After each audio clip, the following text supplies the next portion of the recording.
Qurilish jarayonida eng muhim bosqichlardan biri bu nazorat. Har bir qurilayotgan obyekt qurilish va uy-joy kommunal xo'jaligi sohasida nazorat qilish inspeksiyasi ro'yxatdan o'tgandan so'ng maxsus chek-list shakllantiriladi. Unda qurilish jarayonidagi barcha ishlar bosqichma-bosqich ko'rsatiladi. Yer tayyorlash, kotlovan qazish, poydevor qurish, qavatlarni ko'tarish va hokazo. Har bir bosqich yakunlangach, qurilish tashkilotining ichki nazoratchisi chek-listni to'ldirishi shart.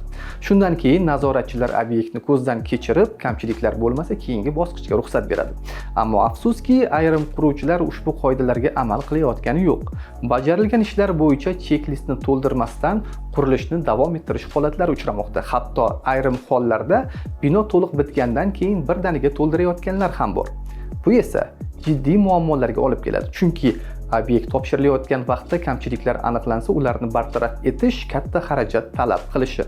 Undan ham yomoni, quruvchi obyektni buzishga majbur bo'lishi mumkin. Bunday holatlarning oldini olishning yagona yo'li chek-listlarni o'z vaqtida to'ldirishdir. Masalan, kotlovan qazilganidan so'ng ushbu ish bo'yicha ma'lumotlarni chek-listga kiriting. U nazoratchilar tomonidan tasdiqlangach, keyingi bosqich poydevor qurish ishlariga o'ting. Unutmang, nazorat sifatli va xavfsiz qurilishning muhim kafolatidir.